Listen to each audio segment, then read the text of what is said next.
everyone. Welcome to the ColeCast podcast, the podcast that hasn't been live for 2 weeks now, so I apologize, but we're here again, recording the weekend prior to the Wednesday that this comes out. So finally, maybe I'll finally have some time to deviate so that I can schedule and plan all this stuff, and it's just been very stressful. But without further ado, allow me to introduce our lovely guests.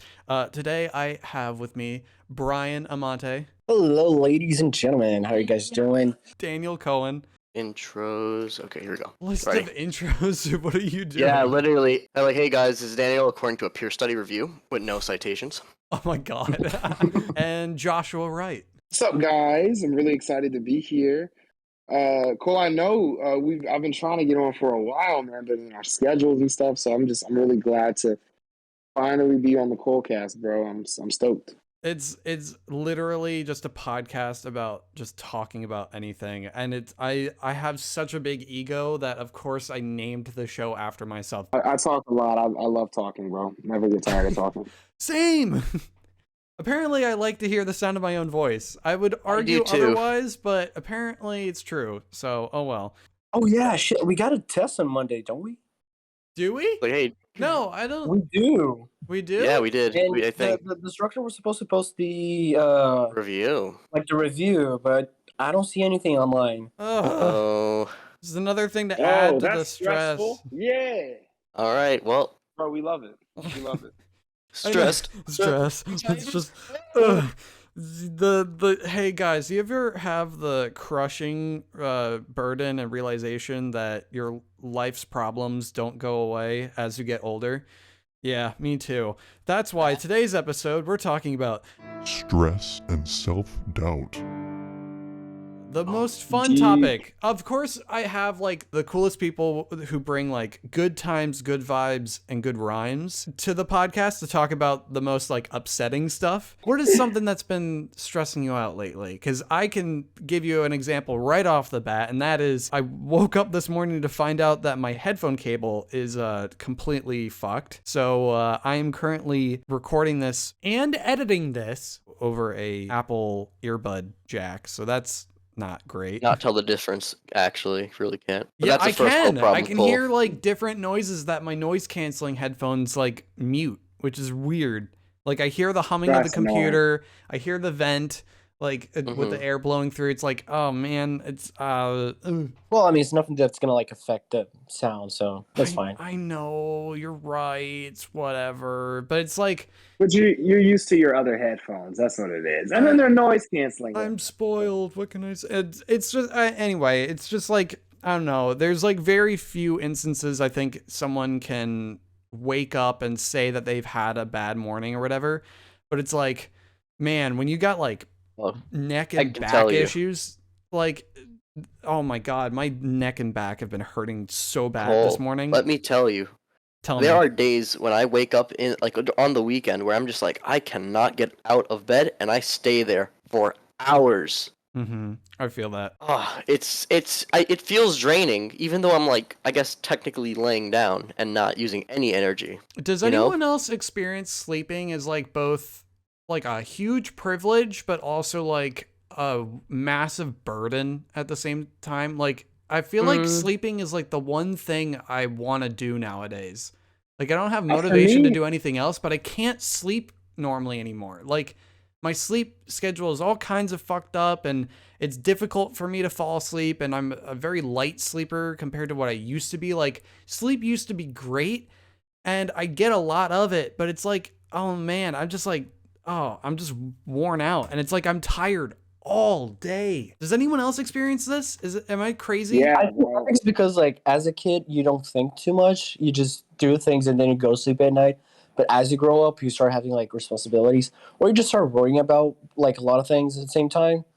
So you're just like, okay, why am I gonna waste my time sleeping when I can just be working and doing this and that? You know? You know, it's also quality sleep too, because I know for me, some days, like if I have something that's going on in my life that's really, really stressing me out, even if I get like 8 hours of sleep, I feel like I've barely slept because the whole time you go to bed thinking about that thing that's stressing you out. You wake up thinking about that thing. You got to face the realities of the days and everything like that. And then sometimes I'll find myself like sleeping for like 8 hours, but I'm like tossing and turning the whole time. And then I wake up and I feel like I got nothing. You've even come into class with only like what, maybe 3 hours of sleep sometimes? Yeah. Like, why is that? So it's interesting. So last month was a very just very stressful month in terms of just different work things. I don't have a job, but I'm working on freelance things, planning another film, so that's just been a lot going into that. And just different different issues in terms of just dealing with personal matters and just trying to keep my head right and just one thing that really helps me with personal issues and stress is just prayer. Just praying and just seeking God and just staying in the Word. But to answer your question, like three hours of sleep, I remember one time I came into class with only 3 hours of sleep because I was working on the documentary project. I was working on a documentary project all night. But funny, well, not really funny. I mean, it's funny now because I completed it and turned it in. But funny story, I was working on the documentary, and the day before it's due, like the day before it was due, I was editing and beautiful. Everything was coming together beautifully, man. And then, bro, all of a sudden, all the edits just crashed, bro. Everything just disappeared. What? And all like, yeah, Dude, no. just gone, bro. How But far into it's the crazy edit? because I was done. Oh, it was done and it lost all your progress? I lost all my progress. No! But it Oh wasn't. no. Yeah, I mean, thank God. I mean, thankfully, I was actually able to re-edit it, and the new edit came out even better than the first, and I was able to turn it in. The teacher gave us an extension, a week extension. But yeah, I definitely lost. I definitely lost a lot of sleep on that. Yeah. Wow. But yeah, I mean, sleep is definitely important. I mean, right now, actually, I've been trying to get at least like 7 hours of sleep at night for this new workout regimen I'm on because I was reading up and I'm realizing sleep is just as important as the workout. So I'm trying to get at least like 7 hours of sleep in. But long story short, it's definitely an important thing. But I think quality sleep is just as important as how long you sleep. I Right. actually think I unlocked the secret to quality sleep. Like Do yesterday, tell. like Do tell, please. yes. I woke up feeling quite ambitious this morning. Oh, and then here we are talking about Yes. the weight of the world. So much for that. The weight of the world. I'm sorry, but you got me in a good. I woke up in a good mood today, right? That's So- a great thing. Don't apologize. So- That's a great thing. Last night I was like, oh my god, I got so much shit to do. Oh my god, it's just I gotta edit the project. I gotta talk to people and I gotta talk to another person. Oh my god, my passport's about to expire, which it did. And now, like right before I went to bed, I told myself I was gonna do all the things I had to do, and then I said, wait, scratch that. I'm just gonna let the day. I'm gonna take the day as it comes. I'm not gonna worry about anything. It just so happened that I was able to start spray painting my Nerf gun, renewing my passport, and I have actually a date later tonight. Ooh! Oh, Nice. There you go, boy. Yeah, I okay. cannot be So any look at happier right everything now. working out. See, that's That's where it's what's like, up, man. I guess it's mostly about like perspective. It's like you could look at all the bad things and feel crummy about your day, or you could take every day as like a new opportunity to kind of start with like a clean slate. But it's like, I don't know. At least for me, it's kind of weird. I don't know if I do that as frequently as I used to because I wake up so late. Like I've realized now, like with daylight savings having kicked in, it was weird because the same thing about like me sitting in bed, just like not wanting to get up at all. I would end up like laying in bed, until like 2 in the afternoon, and that gives me only like 3 hours of daylight that I see before the sun goes down, and then I'm in pitch blackness. But it's like, for me, I'm Feel that. I'm more of like a night owl guy, so strangely I do get more active at night. Like I tend to do a lot more of my work at night, but I don't know if I that's feel that. because of my natural like clock or whatever, me being a night owl for so long, or if that's because I'm waking up so late and my body doesn't get active until it's the wrong time. Like, because I think I've screwed up real bad my sleep habit, and I don't know how to fix it because it's a weird habit to break. So, You know, So I, do you, I wouldn't say that's the case because I'm the same way. I'm a night owl. I work pretty much 90% of my work from the day is done at night. You know, my schedule's it was messed up for a long time, especially last month that we had a lot of class like from 9 to 9. That was exhausting for me because if I'm gonna start working at 9, dude, I'm barely gonna get anything done, or I'm gonna barely have any sleep during that day. Mm-hmm.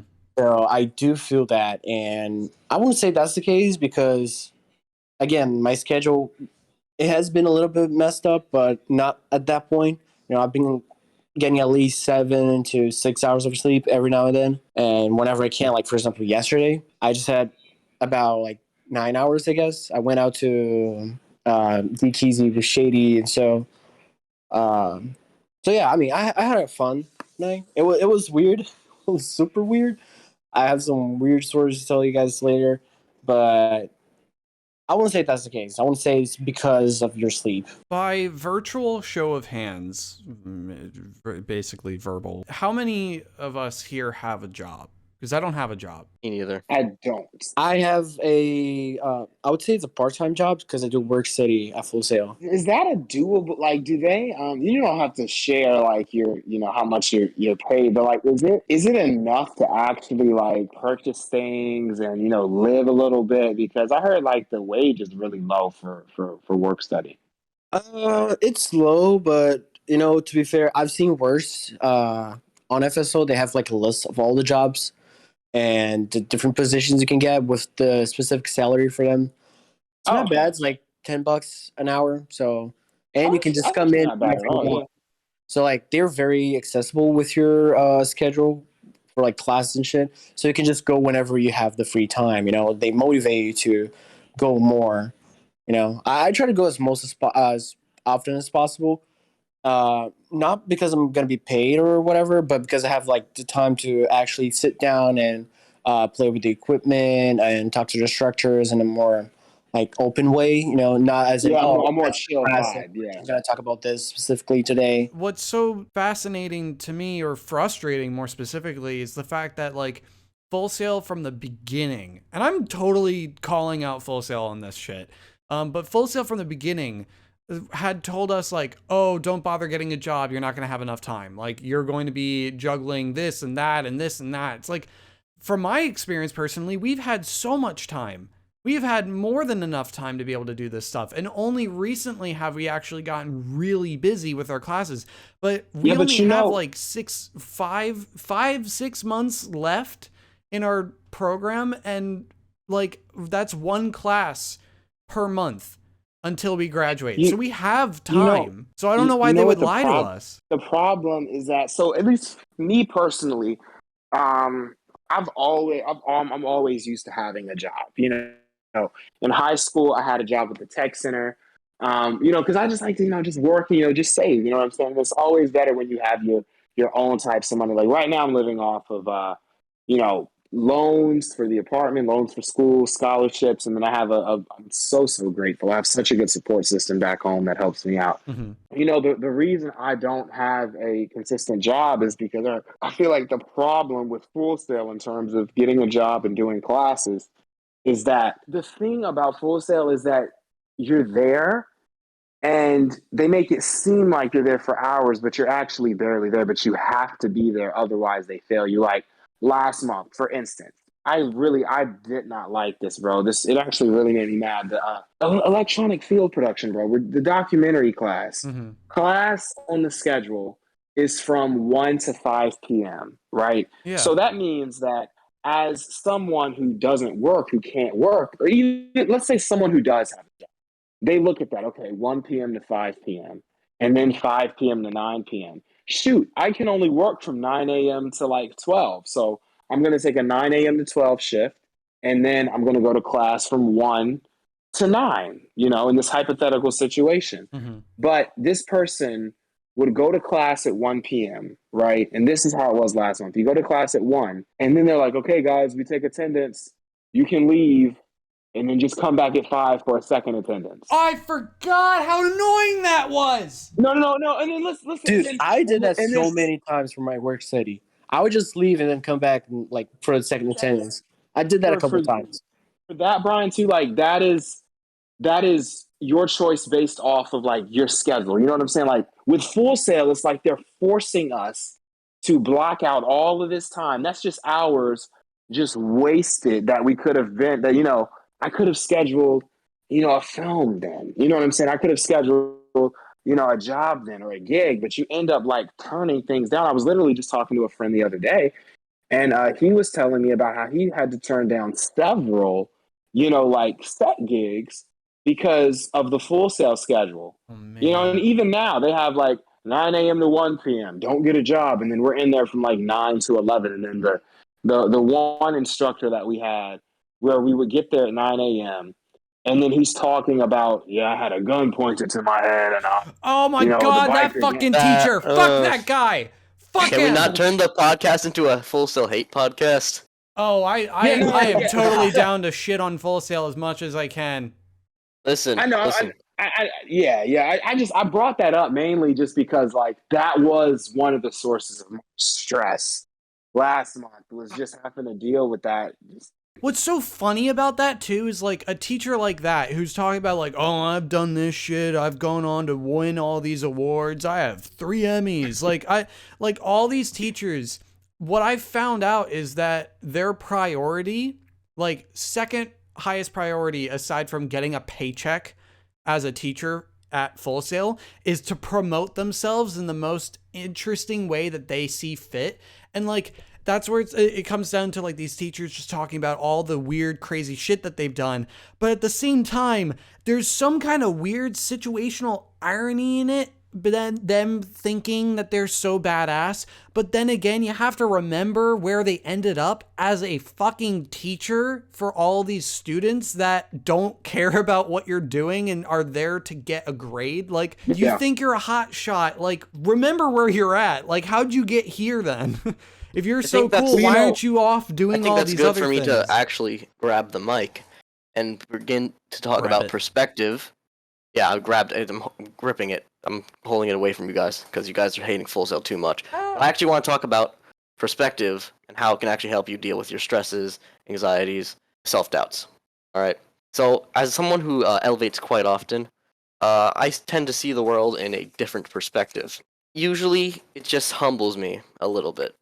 And it kind of makes me worry less about just all the anger and negative emotions I tend to experience. And you have to really tell yourself that and believe it, because if like the Earth, it really is the only like livable planet in the entire universe. We are a pointless speck, but just because we're a pointless speck doesn't mean we can't live our lives to the fullest. Thank you. But then again, it doesn't help when in FI3 there's a teacher that schedules us to come into his classroom. Oh yeah, no, only for us to join a fucking Zoom call while we're in the class anyway. We literally went into a classroom just to sit down and watch a Zoom. I friggin' could not care less. I could have stayed in New York if for that matter. We didn't. He had us join a Zoom call anyway and was marking us for attendance in the classroom. He wasn't marking attendance on if you join the Zoom call like you would be able to if you were at home. He was making sure people were in the room just to join a Zoom call. It's so infuriating. Yeah, man. It's just like, I don't know, man. It's just things like that. I'm grateful, bro, because since I've moved down here, man, I've had the ability to get on my own, other outside sets, other outside productions. You gotta find the good in life, Yeah, like we all of us, all 4 of us, we've worked on, a couple of outside sets together. And Have we all worked together on Carson's shoots? Oh man, I love Carson. Yeah, for No Brainer, I think everyone was there. Were you there, Bryan, for Brass Knuckles? Yeah, I was the first AC. Oh yeah. So we were all so Carson shoots has been like some of the best stuff that I've ever worked on. Cuz I think in talking with Carson and Matt, they said their goal from the get-go was to kind of create that professional environment while just making our own shit regardless of if it was attached to the school or not. Facts. True. Yeah, and it was just it was so much fun, just They're being able to genuine work on that. people, Yeah, they're all facts. awesome. I freaking love talking to Tristan, Corey, all the guys. But like, I freaking love those shoots. Also, it's freaking Carson, and the stories that he writes always involve some kind of like death or blood or gore or something. And some of the stuff that was filmed was amazing. Amazing. Dude, Yeah, I'm you not didn't gonna- know that for his FI4 shoot. They pretty much wrapped up the whole production on the first day of shoot. So the second day, they just had to come up with more stuff for like a wish list. So they came up with a whole death scene at the very end for like a different type of ending, like we did for our shoot. So they had like two different versions of the end, and one of them they had to build like a pump to just squirt the blood out whenever the guy got like a Isn't this an headshot. FI4 shoot? Exactly. That never happened in FI4 shoot before. I thought FI4 was strictly against like bloody violence. Oh, They were, but because they finished it all before, they like, okay, yeah, you just go ahead and Nice. try to make stuff. Yeah, If you get Carson, permission for like, it, that class is go a ahead and do powerhouse. it. They always say like, here are your limitations, you're not supposed to do this, this, and this, and then that one teacher who starts the first half of the classes for the day in the classroom shows us student examples of them doing what we weren't supposed to do, and it's fine.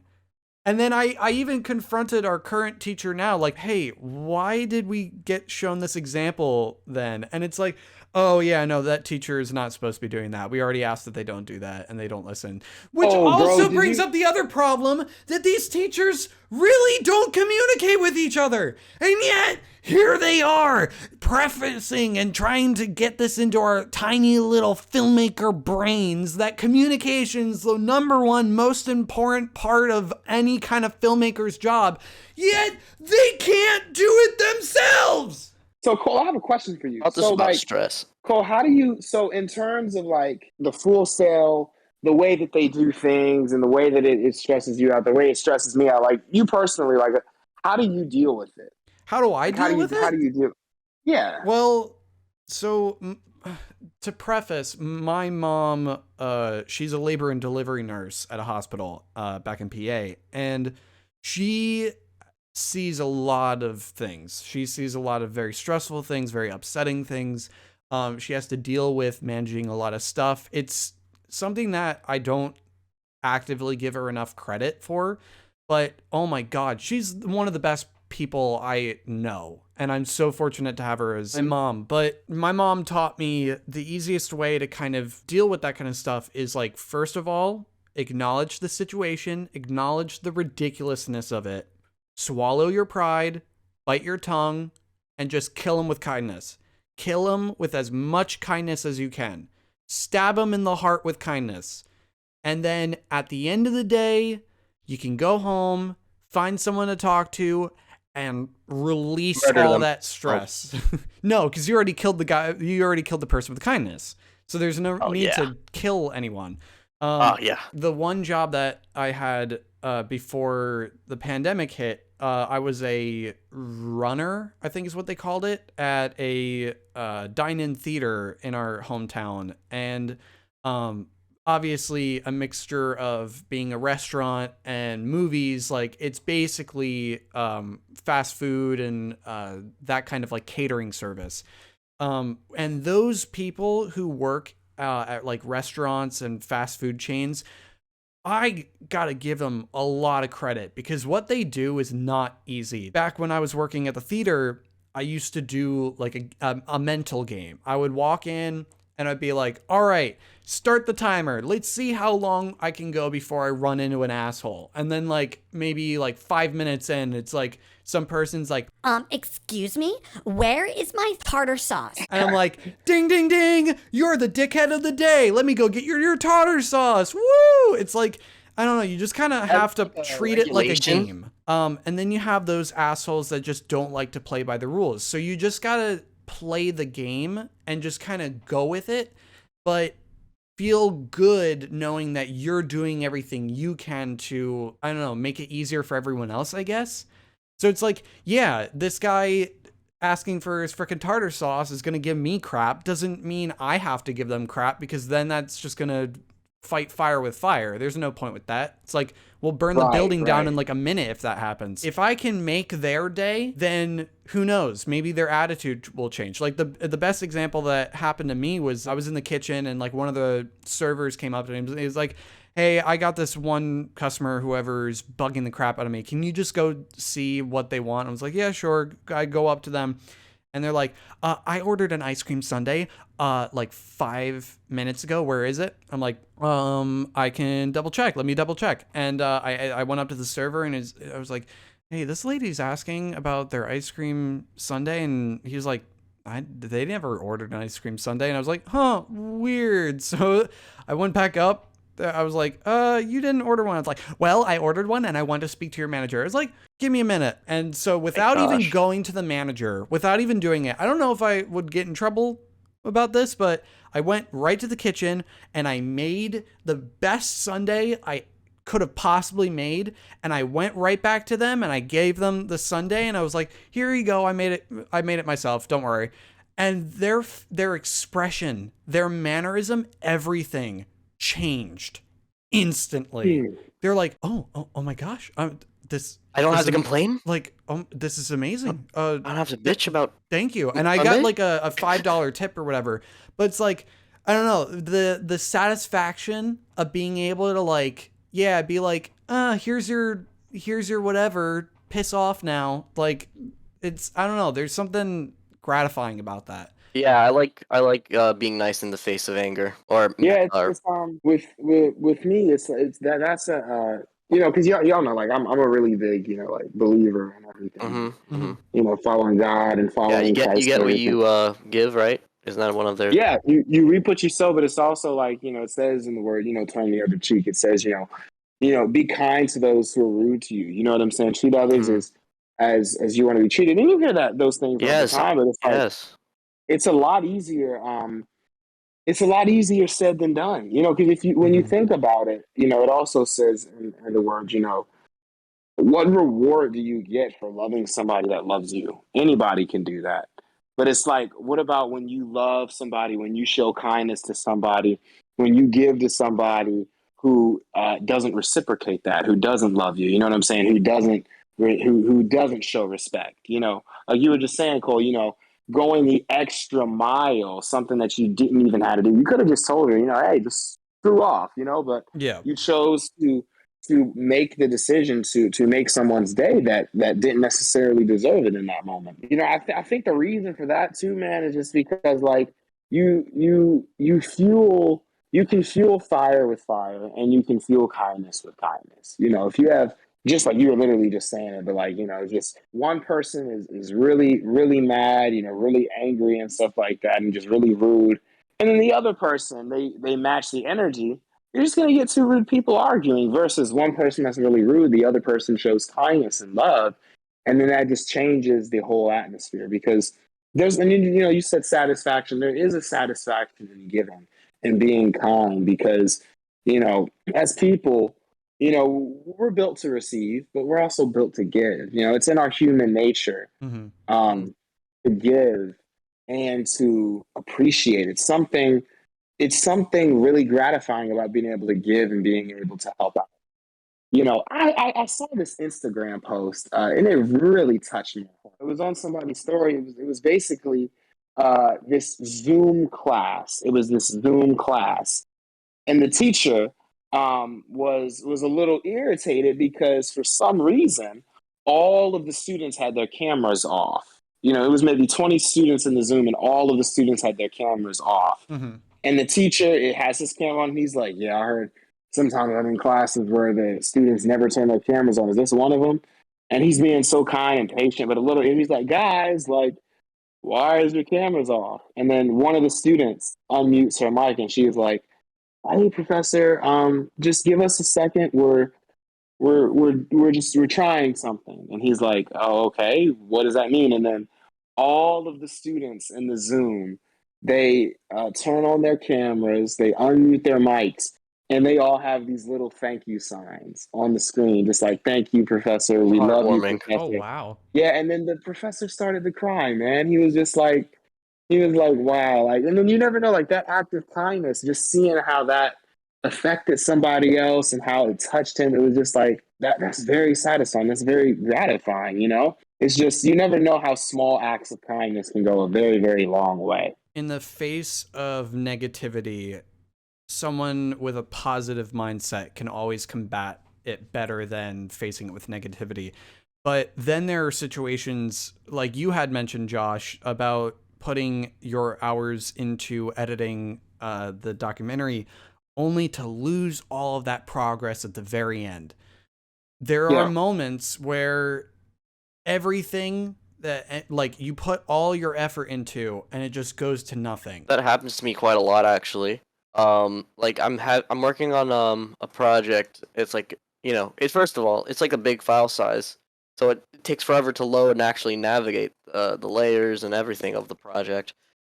And then either I forgot to save or the system crashes and I have to start over. But I think I like having to start over because I get to look at it as it was before and try to recreate it how I wanted it to be.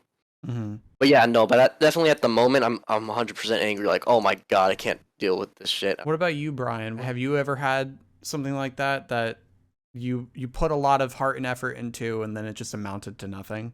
Like how was that for you? I've had that problem like a couple times in different topics, especially like music, which was the first one that I've like tried to focus as much like growing up. I didn't have like any support at all. Like my parents, they Yeah. gave me like they didn't even give me a guitar. They asked my uncle to borrow his just so I could start learning.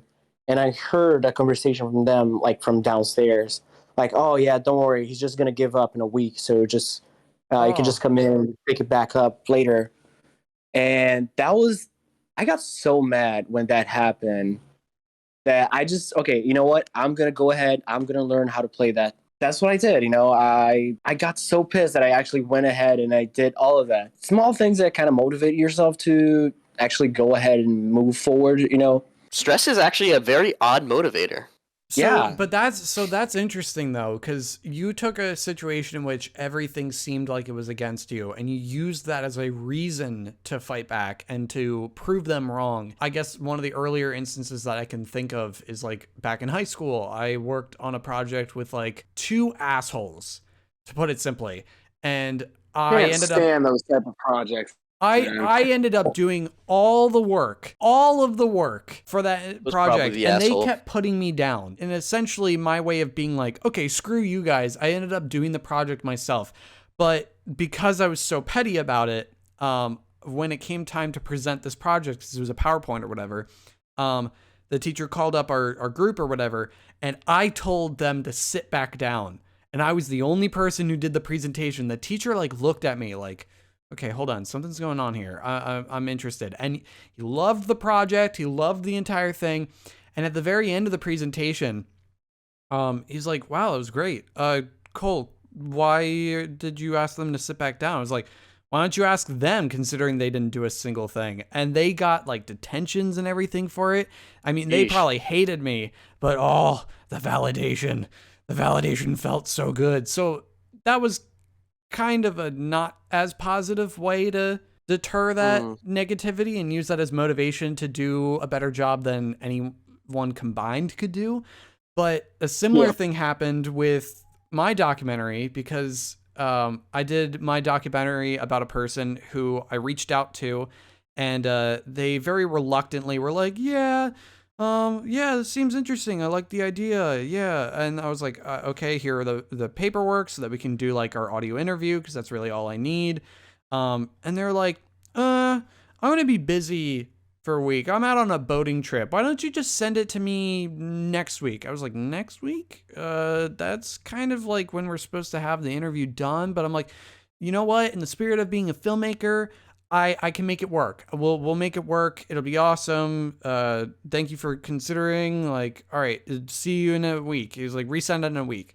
So he got back from his trip. I sent it to him as soon as he told me to send it to him.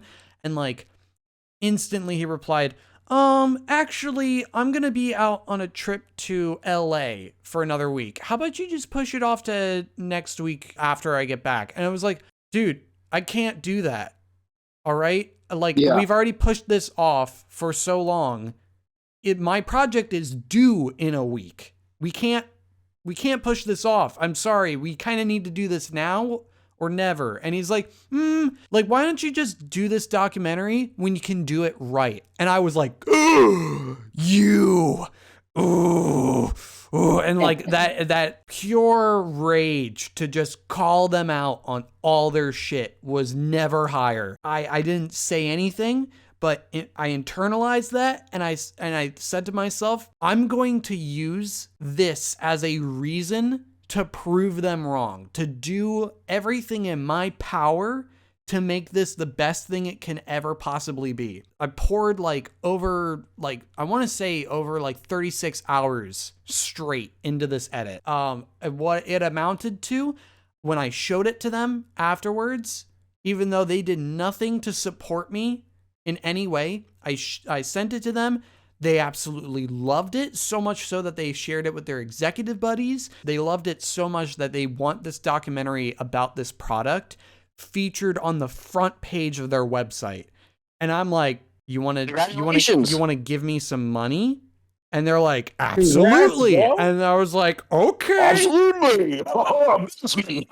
They gave me such a headache about. It makes me think about like all the times that effort has gone to waste. The most prevalent example for me was when the pandemic hit, because I had poured so much time and money and effort into this short film that I think a few people who have seen my YouTube videos are familiar with. It was a Star Wars fan film, and we got one single day of filming done. That week, we heard there was like this elusive virus going around, and it might be coming over to this country. So we might have to kind of prepare to shut down school for like 2 weeks.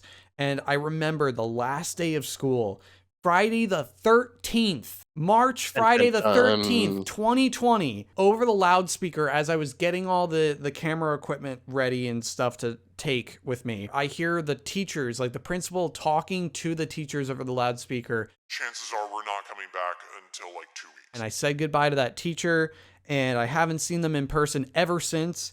And that 2 weeks turned into a month, turned into 2 months, turned into a year, and so on. And so that was an external influence, Cole. That was out of anyone's control. But that's where it's unintentionally built like a fear of mine. Like one of the other documentaries that one of our classmates was doing was about like addictions and bad habits and procrastination, whatever. And they're supposedly still working on it, but I was one of the people that they talked to, and they're like, all right, well, what's your bad habit? I'm like, for me, it's procrastinating. And they're like, why is that? I'm like, well, it's because I have this kind of irrational fear that now that anything I do will fail. And they're like, well, why is that? You've already done so many successful things. But I'm like, you don't get it. At any point, I feel like everything's gonna get worse again. That's why it's like in your face. It's like I open myself up to be able to do all these different things, and then it just falls apart. Like when we were doing our short film, the earworm thing, we originally like drew straws for that to like pick which idea we were going to do, and we pulled my straw, and they're like, oh, let's do Cole's idea, and I was like, guys, can we maybe not do my idea? And they're like, why? It's a great idea. I'm like, I don't want to talk about it. And so we ended up going through with the idea, but I don't look back at that project fondly because I didn't put in the best effort I could, because I was so certain that it would fall apart and it would fail. I was proven wrong, but I'm terrified of that failure, which is why it's like, I would much rather work on other people's projects, because I know that I'm in my role doing the best I can possibly do. But if I was in charge of setting up like a short film or something, my fear would skyrocket because I feel like a number of things could happen that just ruin everything we have going for us. And Josh, that's not to discourage you in any way, because you have another film project that you are working on currently right now that you want me involved. But I guess that's me just kind of voicing All of us, actually. that doubt.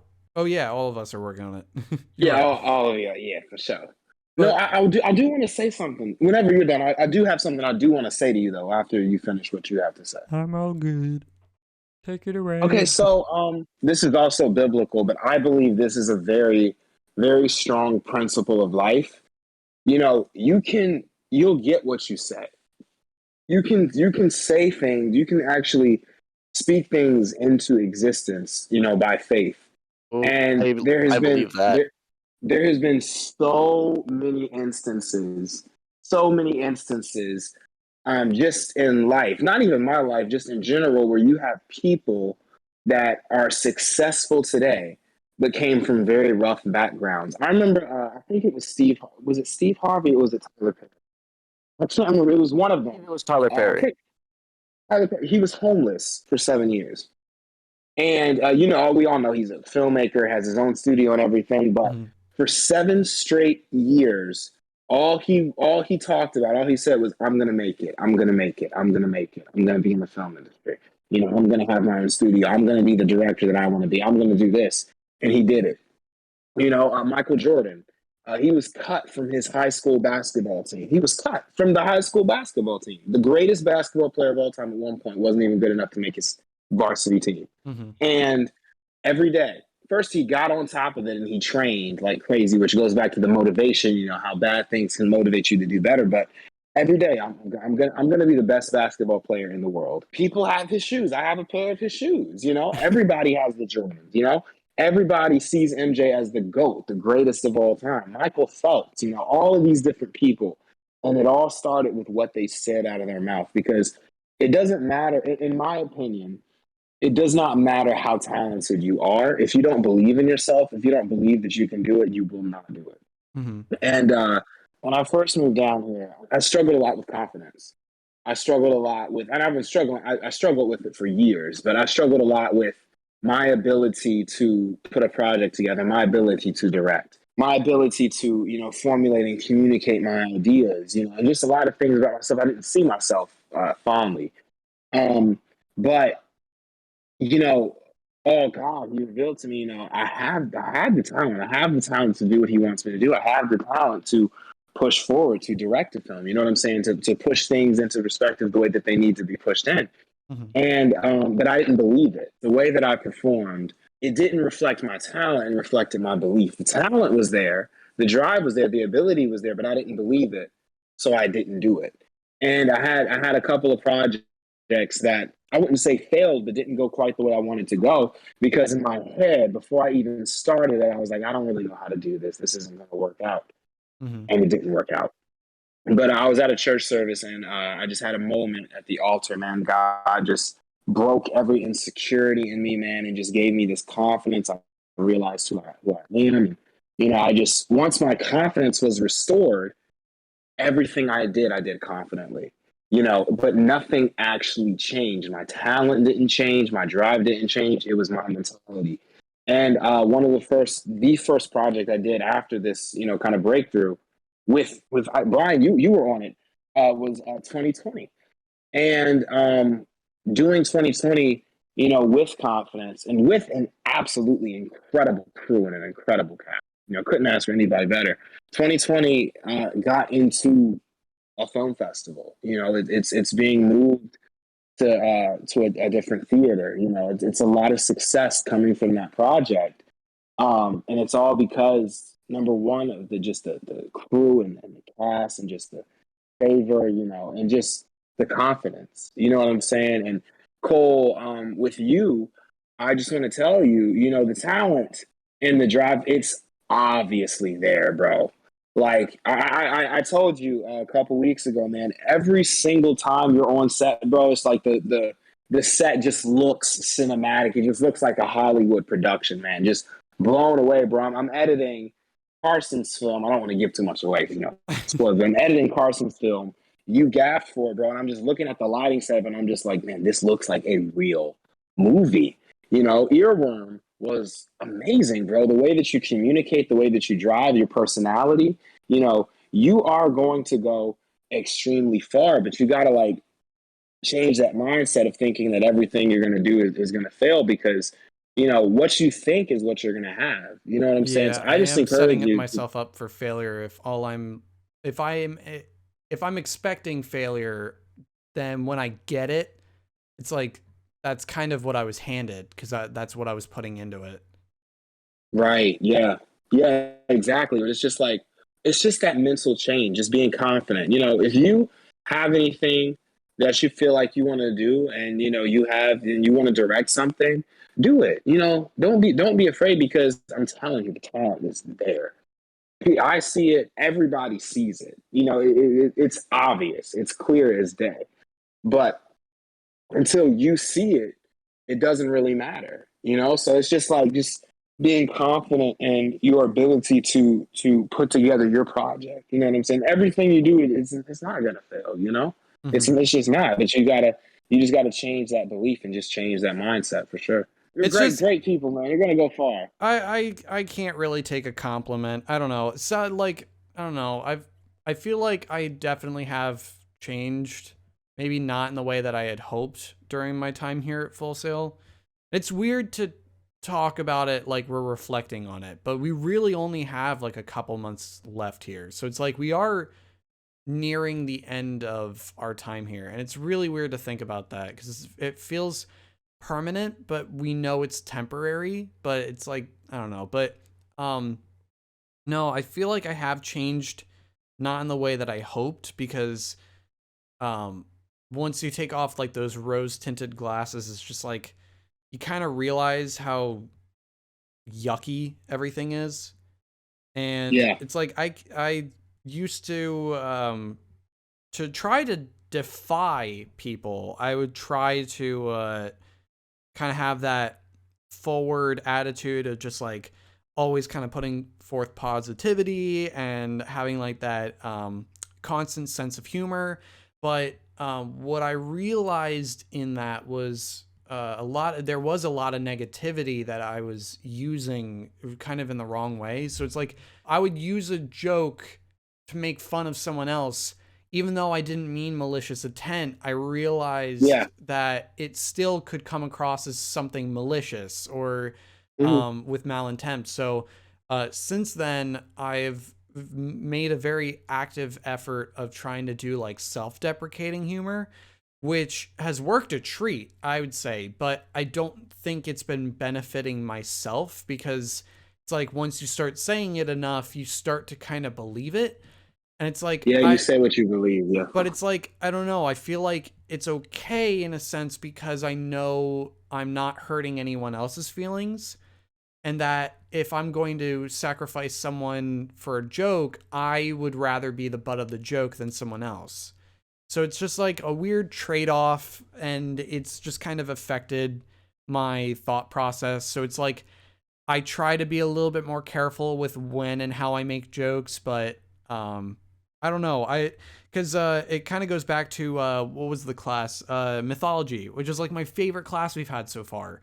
Freaking love the teacher. Freaking love the course. Man. That was so much fun, and we did the PMAI test, talking about our archetypes and like our different character personality traits and things like that. And the most prominent one, the biggest one that I had was the jester. But the reason for my behavior change was because apparently the jester's weapon is humor. So I realized that when it comes to me trying to be like defensive or whatever, I usually make a joke. So it's like, I don't know, I don't handle compliments very well, because I subconsciously feel like it's not the truth. So it's weird. It's I need to learn to accept when I've done a good job and try to put forth effort all the time.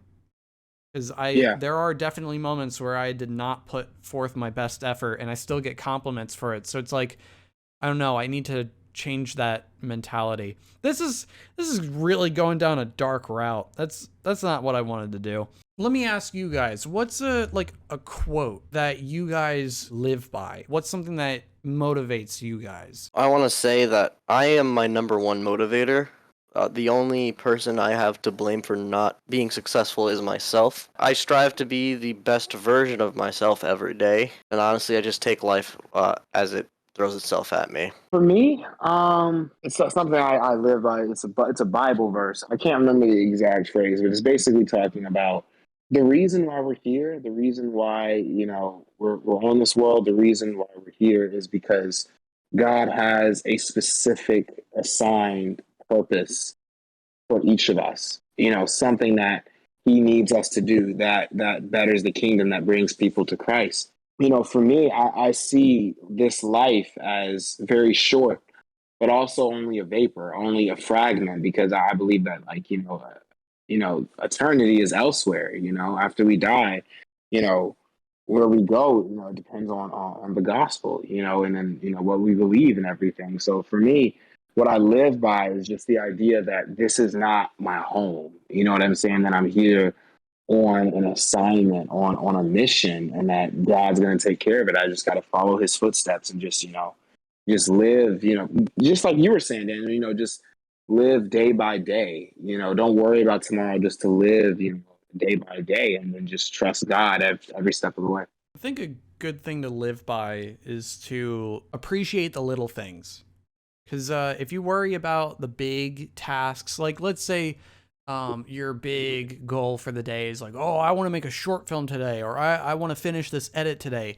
I think that might not be the best approach, because then you might be setting yourself up for failure, in the sense that if you don't complete that, you feel like you did nothing that day. You feel like you didn't accomplish what you set out to do. Set yourself like smaller little goals that may not seem important, but they add up, because like for instance, a common goal that I do is like, I don't know, make lunch, do the laundry, take a shower, do the dishes, like take out the trash, like just small little tasks that can be done that you kind of already naturally do in your daily schedule anyway.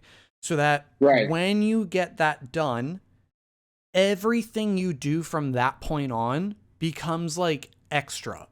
It feels like you are overachieving. I want to start working on an edit.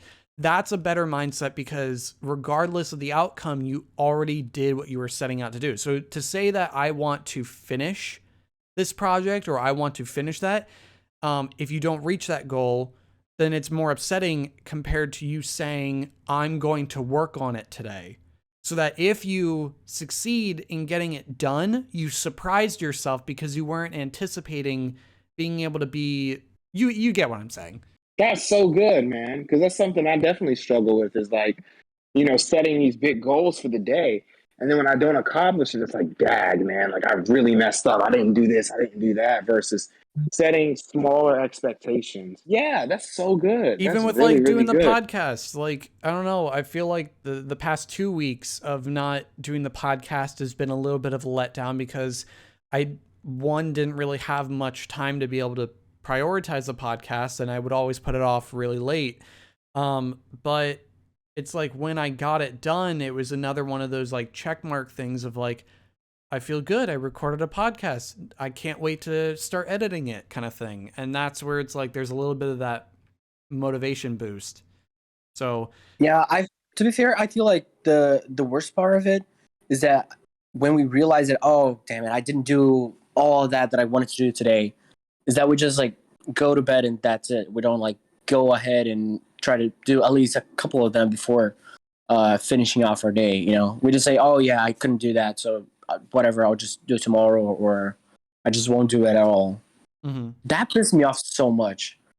I do that all the time, but I don't know, sometimes I feel like the lack of motivation a little bit. Like just getting out of bed and actually going ahead and do stuff. Yeah, it's- no, for sure.